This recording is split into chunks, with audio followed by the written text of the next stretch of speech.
My guest today is Brandt Woods. He is the genius behind all those murals that you see. Brandt Woods, who's joining us now to share his unique story. Brandt, welcome to Wake Up America. And we've got Brandt Woods, artists and murals. You've probably seen him downtown, so I'm super excited. Because tonight, you, as a resident, is getting the Pride of Safford. I love what I this decision had to have some challenges along the way. What were those?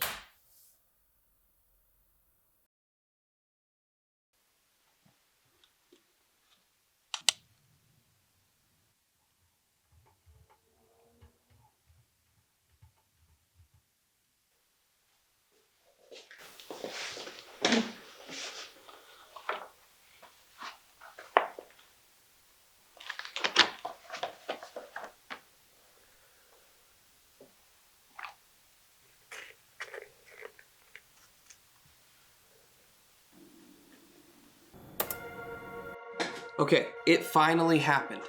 After years, my art took off. I got attention, I got notoriety, and then I screwed it up. In 2021, I set out to make like 31 murals up and down my local main street.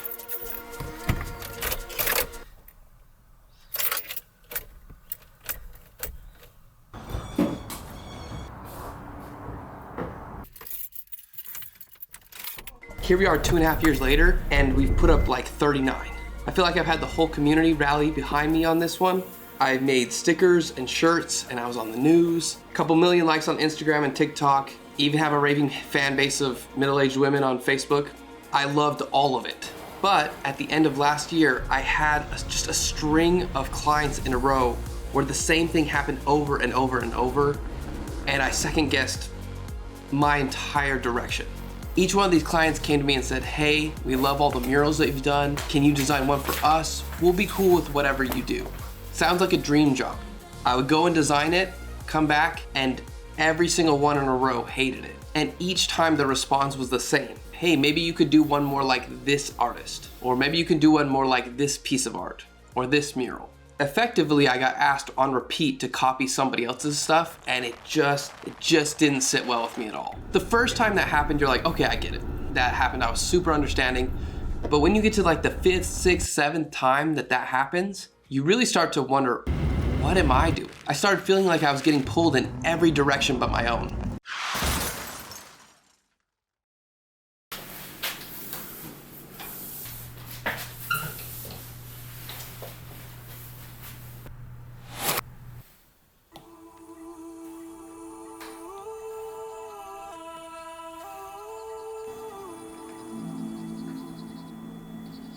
And just so we're clear, I blame myself for this. In each case, I feel like I could have maybe communicated better what I was willing to do or capable of. Maybe I could have set expectations with the client better. Maybe I just wasn't the right person for the job. It's really hard to say no when you want to take a job.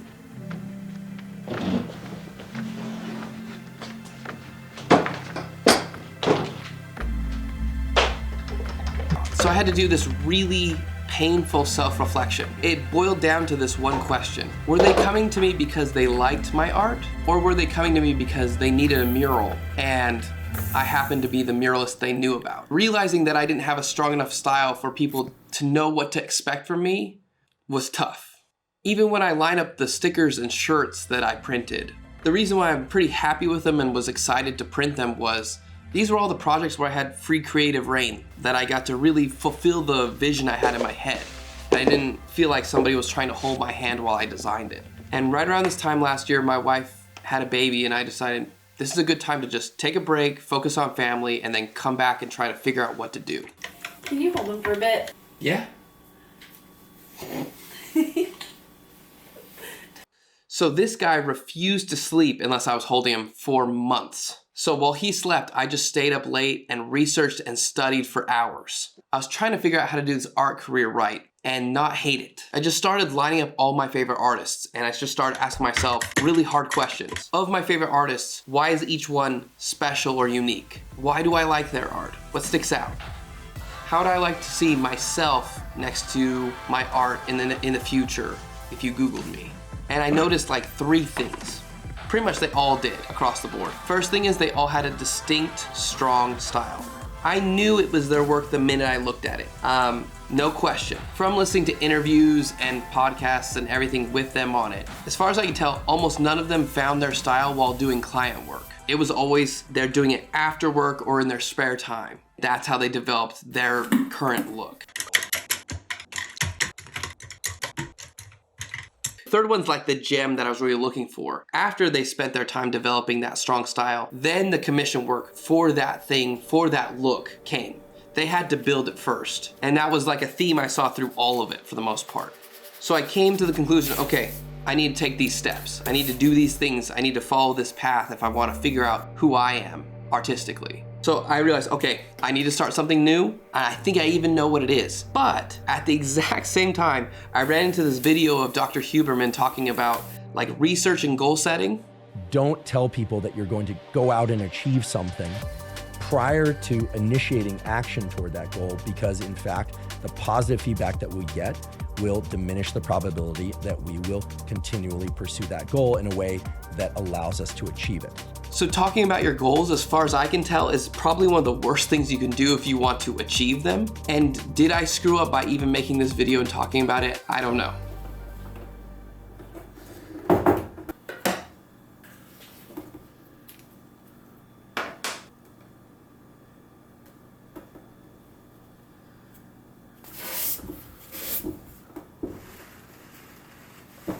I'm not gonna talk about goals yet. I'm not gonna talk about how often I'm gonna paint or how I'm digging myself out of the pit of self-hatred for my own art style. I'm just gonna show you some B-roll and the painting I've been working on, and I'll see you next month.